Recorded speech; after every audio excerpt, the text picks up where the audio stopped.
Well, hey, friends, welcome to the Impactus podcast. I'm Dean Brenton. Really grateful that you've joined us today. Did you know that nearly 1 in 3 Canadians are short of money every month? And did you know that if you're experiencing financial stress, you're twice as likely to report poor health, 4 times more likely to suffer from sleep issues, headaches, other ailments, including heart disease, high blood pressure, depression, and anxiety? And you'll be more prone to relationship stress. If any of that resonates with you, you're not alone. Financial worries such as job insecurity, tariffs, market fluctuations, recession talk are so common today. It's hard to avoid money related anxiety while staying balanced and planning ahead. And if all this sounds familiar, this is going to be a really helpful conversation for you. Colin Kirby is a financial planner from Waterloo, Ontario, with over 25 years of experience and a strong belief that faith and finances align. So we look forward to hearing his story and learning some really practical financial wisdom today. You know, it is a privilege to bring you biblical and practical content through these kinds of podcasts. So please subscribe, share, leave a review to help more people access this content. And consider supporting the ministry, becoming a monthly partner, or donating to help us continue our mission to see every man become, grow, and live as a disciple of Jesus. And one final note, in September, our podcast is going to merge with the Young Men's podcast featuring Jordan Harnum, Chris Walker, and me. And it'll be a bi-weekly show with more content and more conversations. We hope that you'll join us and invite others to the Impactus podcast. So let's get into today's episode.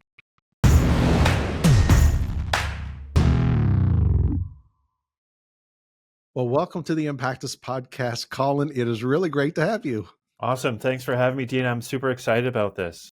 Yeah, it's been a while, but we're really glad it's come together and looking forward to this conversation. So for those that might not know who you are, tell us a little bit about your faith journey and what you currently do. Yeah, Dean, I don't know how long this podcast is, but that could be a long story, but I'll try to make it a Reader's Digest version, if you will. I grew up in the city of Kitchener. I'm actually a high school dropout, Dean, believe it or not. Wow. And I'm proof that God has plans for people. And cool. I was going through high school and had some family situations and ended up in college after a certain time frame of working. And my mom had worked in the bank for many years. And I always said, I never want to be in finance. I never want to be in finance. And I went through for human resource management at Sheridan College. Wanted to actually be the next Buzz Hargrove, right? Buzz actually just passed away not too long ago. Get into labor negotiations, mediation, and that's fun stuff, right? I found that exciting. But after school, I couldn't find a job in the industry. So I applied for a recruiter with a company called Manpower, which is a hiring agency here in the Waterloo region, and tried to get a job there as a recruiter. But they came back to me and said, well, fortunately, you didn't get that job, but we have another job for you. And it was working for a financial company. And I kind of hummed and hawed about it. And I thought, you know what, I need a job at a school. So I ended up taking it. And it was with a large insurance company in the Waterloo area. Waterloo seems to be the hub of all insurance companies. But without mentioning names, it was the one with the green sign. For those of you listening, you might be able to figure that one out on your own. But I worked there and worked my way up. And it wasn't actually until 16 years later, it finally hit me when I was offered a position with a Christian insurance company here in Waterloo, one that I knew about because I grew up Lutheran. And this company, this Christian organization, was formed out of the Lutheran Church. And it hit me at that point, Dean, where, you know, I said earlier, God has plans. You know, Jeremiah 29:11 says, for I know the plans I have for you. And it hit me that this was the plan that God had for me, was to learn the industry with a large insurance company and then come and help this smaller Christian insurance company build. Or at least I thought that's what the plan was. So I really then joined this organization and learned what it meant to talk about faith in finances. And I really grew in my faith at that time. I never had gotten rid of my faith. I grew up in the church, and even through the years of high school and working and that sort of stuff, always stayed in touch with the church, especially because I hung out with a bunch of friends from my youth group days. And so we kept each accountable for each other and that sort of stuff. But it really hit me that this was the plan that God had for me, was to join this faith-based organization and really grow in the knowledge of faith and finances. Because in most cases, when you go to a church, and me growing up with my family going to church, it was no different. You never really talked about money and church in the same sentence. But yeah, I joined this organization and really grew my faith when it comes to finances as well. And then this organization that I worked for, they were going to change their name to something less Christian, more secular, to attract the secular customer. And a lot of organizations, you'll notice Christian organizations are doing a lot of this. They're kind of changing their name and trying to attract more of the secular audience. And it was at that time I thought, okay, this was the calling that God had for me, was to fight for the Christian and save the name. Well, I lost the battle because they changed their name. And it was then that I thought, okay, what do I do now, God? And I prayed about it. And I said, God, these are your plans. And then he said, just go and be a fisherman of men, right? And so now I'm just a financial advisor. And with all of my learnings through the large insurance company, and then learning 11 years with the faith-based insurance company, understanding what it means to help with faith and finances, and just helping families do that, now is something that is very exciting. And to do that, I wanted to make sure that the name that I portrayed from a company perspective still portrayed that Christian aspect to it. So as a result, in some multiple conversations with my family, we decided on the name of Kingdom First Financial. Cool.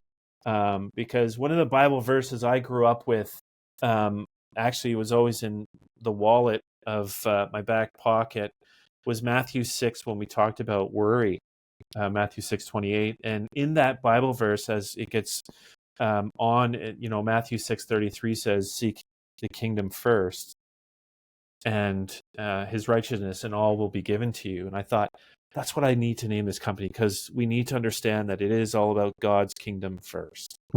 Right? That's awesome. Yeah. And kind of really, you're leading the conversation here. And I remember saying, like you did, when it came to ministry, I never want to be in ministry. And yeah, here I am so many years later. God always does have a plan. Sometimes it has some humor in there too, how he will, lead you and guide you. But you just alluded to something that I just wanted to ask you about, in terms of the intersection between faith and finances. And that scriptural piece, like, where do you, what's your earliest recollection of where that came from, and how do you see that intersection today, and why is it important? Yeah, it's kind of funny, because as I grew in my faith, joining this insurance company, I joined an organization called Kingdom Advisors, which I'm sure you've heard of, which is a great organization. Started out in the U.S., and in Canada it was known as Advisors with Purpose, and then there was an amalgamation. But that's where I did a lot of my growth with regards to the whole faith and finances.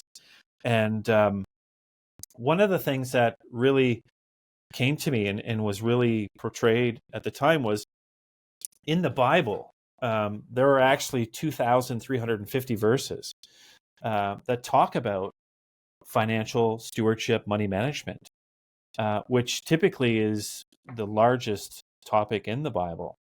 And I really feel strongly that it's there for a reason, because, this is our instruction manual, and God knew we were going to struggle with finances. And in fact, almost 2/3 of Jesus' parables talk about some type of stewardship, money management. And so we need to take the Bible and go back to the instructions and try to help deal with the situations that we run up against today. This is an amazing book, the Bible first and foremost, but this is a special one that I carry, which is the Stewardship Bible. And in here, it actually highlights for you all of the verses, which is kind of neat, that deal with money management and financial situations. But I think in a lot of cases we've gone away from reading our Bible and really influenced by the secular world around us with society. Hmm. One of the most influential verses that I read and I constantly am always talking about when it comes to finances is Malachi 3, verse 10, where God says, "Give to me first of your fruits and see if I don't open the clouds, that there's not enough blessing, or there's such a blessing, there's not enough room in the storehouse." And I love that Bible verse because it says in the Bible, we're never supposed to test God, except in that one situation. He says, "Test me and see if I don't bless you with so much," right? But I really do believe that we just, society around us has so much of a grip around us. I mean, it's all around us: marketing, signs, Hmm. commercials, everything, keeping up with the Joneses.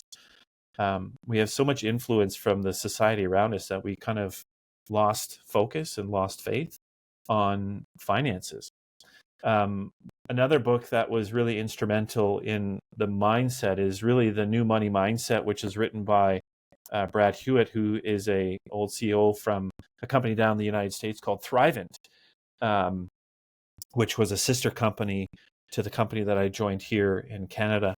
And one of the things he talked about in that book, and has also been in many of the other books that I've read by Randy Alcorn, who also is a great author when it comes to faith and finances, is we need to really look at money as a tool, not as a goal. And I think that's where we get it wrong in a lot of situations. Is in life, everything is about a goal. Will we have enough? Do we have enough to retire on? Do we have enough to buy the house? Do we have enough to do this? Do we have enough to do that? And we forget what the Bible talks about, and that is we need to be treating money as a goal, or as a tool, not as a goal. Because when you treat money as a tool and helping it serve others and that sort of stuff, that's where God says, "Okay, I'm going to bless you." Right? And I'm not saying he's going to open the floodgates and all this money is going to come flying from the sky. The reality is, there's blessings in many different forms, right? It could be good health. It could be lots of different things, right? Yeah, no, that's good. I really like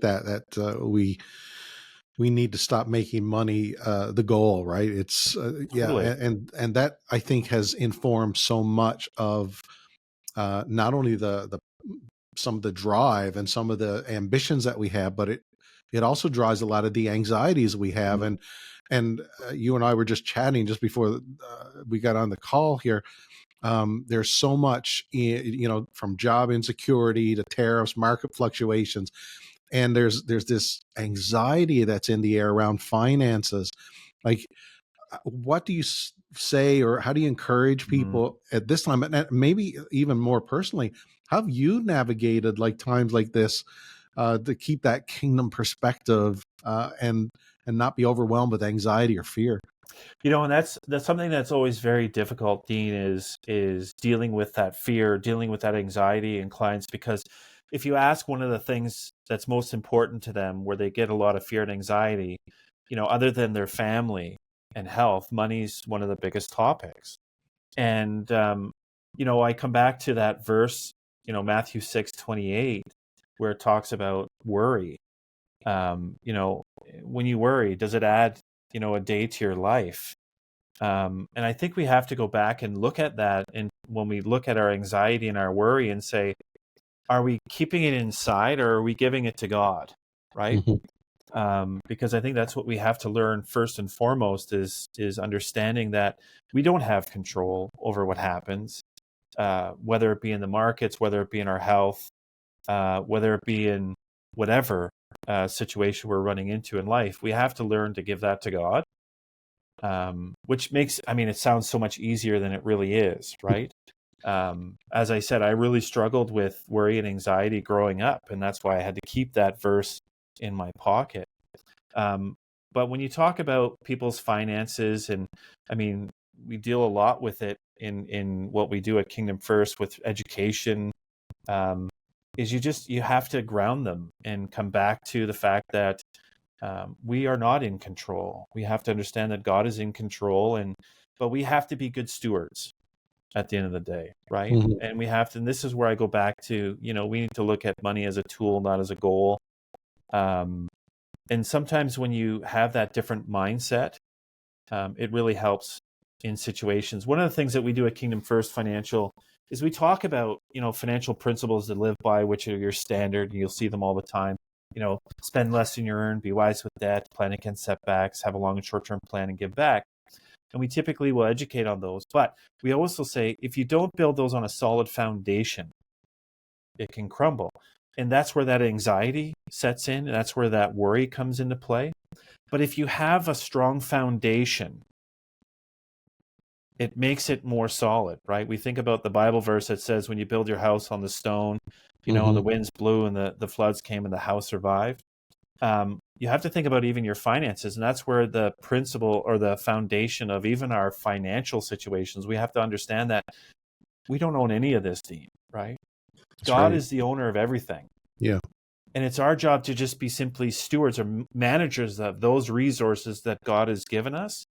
And so once you have that mindset and you understand that this isn't mine and I'm simply a steward, sometimes that takes away that anxiety, right? Because the anxiety is built on, the secular understanding of what we're supposed to do with our money. We're supposed to, have as much as we can. We're supposed to, drive the nice cars. We're supposed to do all of these things, right? But the reality is if we have that mindset that everything is God's first and foremost, and we're simply stewards there to manage his money and his resources. And when I talk about his gifts and resources, that's not just all monetary, right? As you and I both have, said about each other is, we never really wanted to get into these sorts of ministries that we're in. And I do talk about this financial industry as a ministry because it is very much a ministry. But this is where God has placed us because he's given us these gifts to be able to go and do what we're doing, helping and serving others. In your case, it's with Impactus, and it's, helping out and doing these podcasts and getting out with, the men that need help in different situations, whether it be finances, whether it be relationships or whatever it is. And in my case, it's the financial side of things, and it's there to help. And so if you take these gifts and you use them to better and grow the kingdom, and that includes our finances, right? If we take these gifts and we don't use it as a goal, but we use it as a tool, I think it takes away a lot of that anxiety. Oh, that's good. Right. Where have you seen the negative side of that when men have taken the reverse and they've made money the goal instead of a tool? What kind of problems does that create? Well, I mean, the one that really comes to mind is addiction, right? If you think about it, you get money from some source, whether it be legal or non-legal. And I'm thinking about more of a, the non-legal source, so to speak, right? And it gets you into addiction, which is not necessarily, it's not a good thing, of course. I'm sure it's not the plans that God had for the use of those resources, right? I think of a story recently where I've met with a couple for quite a long time over the years and have done some financial planning with them. And they've never had a lot of money to invest in those sorts of things. They just need to make sure that they have enough money to live on. And that's been a real struggle. But I've helped them, settle down and live off of a budget, which is really important. Because if you're not living off a budget, I find it very much harder to have a plan. And so this couple, we had a budget set in place, and I thought things were going quite well. They were living within their means, so to speak. And then the enemy got in and introduced them to a scam where it was something that looked too good to be true, and it had to do with, the cryptocurrencies. And it was a scam. And unfortunately, this couple now is out over $30,000, right? Wow. And I think awareness, and this is where awareness and education really comes into play with financial situations, that you really need to make sure that you're educated on, these resources that we have available to us, because the devil, the enemy really is trying to get at us, right? And they'll take any means possible to do so. And one of the ways we find it is it's a lot to do with financial situations, right? And we just really have to make sure that we're aware of all of those things that are out there, Mm-hmm. right? Yeah, you said it earlier. Like the world around us bombards us with these messages of discontentment. Like it's like we've got to live up to the Joneses, or we've got to get the new car, we've got to have the new house, Mm-hmm. and it continuously drives us and motivates us in ways that are not always healthy. So you've developed, and you shared this with me a while back, but just some really amazing principles around kind of centering your life around kingdom principles to order your finances and to be good stewards. And the first one, I think this one really relates to this whole conversation, but it's the principle of contentment. Yeah, right on. Like talk to us about contentment and why that's so important and so foundational for everything else that we do with our finances. Yeah, when I do a presentation, I love to show two pictures of two families, right? I show one picture in the background, they have a lavish pool, a big house, well-dressed couple. And then the other picture on the other side of the screen is a mother with her two children, sitting on the street side with a sign, help is needed, whatever. And I talk about contentment in that instance where we talk about what is contentment. Where does the Bible talk about contentment? And there's a number of different places. Hebrews 13:5 says, keep your lives free from the love of money, and be content with what you have, for God has said, never will I leave you, never will I forsake you. Another one is in which is one of my favorites, is 1 Timothy 6, where it says godliness with contentment is great gain, right? But we come back to the question in our society where it's all about having enough, right? And the secular world around us. In my industry, in the financial industry, I've spoken to and I've helped train a lot of new advisors. And one of the advisors that I was training, he asked me straight out, like, do I need to get a new car? I said, well, that's kind of an odd question. What are you talking about? Well, he was going through another industry, real estate industry. And, at this particular firm, they trained him and said, you need to buy a car that's flashy because it labels you as somebody of success. Right. And so that's, that really stuck with me. And it hits hard because in those type of industries, if somebody pulls up and to sell your house, or even in my industry to deal with your finances, and they're pulling up in, we'll call it the latest BMW series, whatever it is, and you see their car, does it tell you that they're successful? Does it tell you, who they are professionally? Versus if I was to pull up I'll put a plug in here, I drive a Honda Pilot, right? It's a 2016. It's, almost 10 years old. Does it make me less of a financial advisor? Well, it doesn't. But in society, we've learned and we've been educated that having the lavish, having the nice cars, the big houses, it tells people who you are, where it doesn't tell you what's in your heart, right? And that's where contentment really comes into play, is when I educate people on faith and finances, we talk a lot about contentment, meaning not keeping up with the Joneses. And this goes right back to looking at money as a tool versus a goal. Because if it were a goal, absolutely, then contentment's out the window, right? But if it's used as a tool and there to serve others first and foremost, then it allows you to be content. Because being content, if you have a mindset of being content, maybe you can buy the used car instead of buying the brand new car, and then using some of those other funds to help others, right, whether it be giving to your local food bank, giving to your church, or whatever it might be, right? And so that's where really contentment comes into play with regards to finances. Continuing on 1 Timothy, it says, but if we have food and clothing, we should be content with that, right? but a lot of times we're not. We Mhm. always want more and more and more and more. There's a cartoon I show at a presentation where it shows life, and there's 3 lines, and this cartoon is chasing after the money, and then he hits the end of life, which is the cliff, and he's got this, handful of money.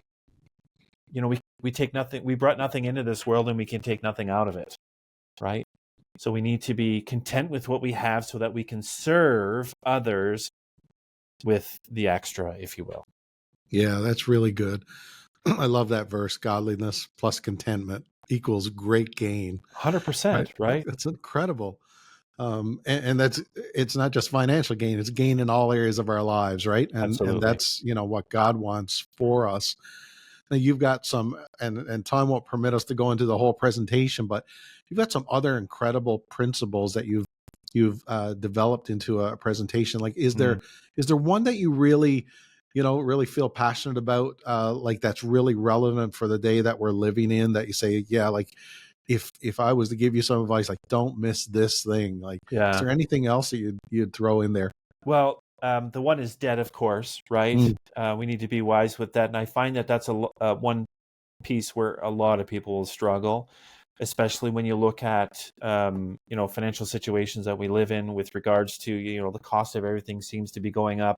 Everything is getting taxed or tariffed or whatever it happens to Yeah. be. But what's not increasing at the same time necessarily is our income, right? So we need to be better with our debt. We need to be wise with our debt. We need to learn that debt is not a good thing in a lot of cases. In a presentation, we talk about good debt and bad debt, right? And good debt might be having a mortgage, having a car loan. There's nothing wrong with those debts. But when you enter in that word of contentment, right? That new house, or when you need to buy a house, doesn't mean you need to live, on the lavish street in the city. Maybe you can just buy the regular 1,600 square foot home, in a good neighborhood, right? Or if you need to buy the car to get from point A to B, you're not necessarily having to buy the big expensive car. You can buy the one that's more affordable. So debt is a really key thing. And in order to work through that debt, you also need to budget, right? Mm. Budgets are so important when it comes to financial awareness. And budgeting isn't necessarily just looking at your bank statements and going, okay, this is where I'm spending my money. One of the most influential people when I was learning a lot about faith and finances talked about you really have to be knowing where your money's going, right? And it's so easy nowadays to get lost in everything, because how many times, I don't know, Dean, how many times do you pull out cash to pay for something, right? A lot of times you're not doing that anymore. It's all just Mhm. plastic, right? Here's my debit card. Here's my Visa or credit card, right? And the problem is you don't see it as much. Whereas if it was physical cash, it makes that much more of a difference, because especially with a credit card, if you don't have that physical cash in your pocket, you can't buy it. Whereas if you have a credit card, unless that credit card is maxed out, you can buy whatever you want, right? As long as you're staying within your limit. So we kind of lose that perception or that understanding of, how much money do I have to spend? So Yeah. looking at your bank statements, documenting it, having an Excel spreadsheet, even using an app. There's an app for that, right? There's an app for everything these days. Find an app that you're comfortable with and just run with a budget, because if you're not working off of a budget, it's so easy to get into trouble from a debt perspective. Yeah, for sure. Yeah.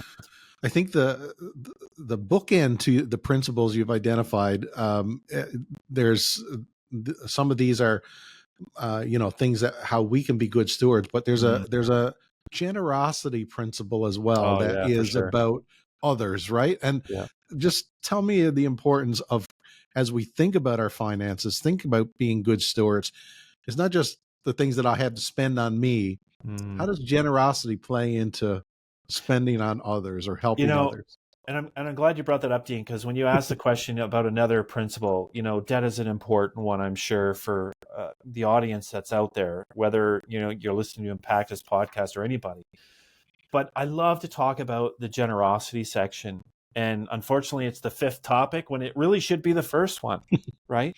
Because again, I go back to Malachi 3, verse 10, and we're instructed to give first, right?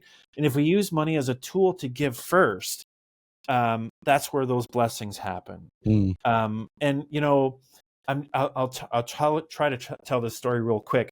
I used to be one that would always carry spare change in the car, because I'm sure in where you're located, whether it be in Canada or wherever, we're noticing more and more individuals standing at the street corners or at the stoplights with the signs, help needed and all that sort of stuff. So I always used to give money. And I was in Hamilton one year, and I was meeting with a client at a Starbucks, and I went up to pay at the meter, and I was going to pay with the credit card, but this was an old-fashioned meter. They actually still needed coin, Dean. I don't know. City of Hamilton might be a little bit behind, although I think they've been changed since then. But anyways, I went back to my car, and I'm like, I don't carry spare change.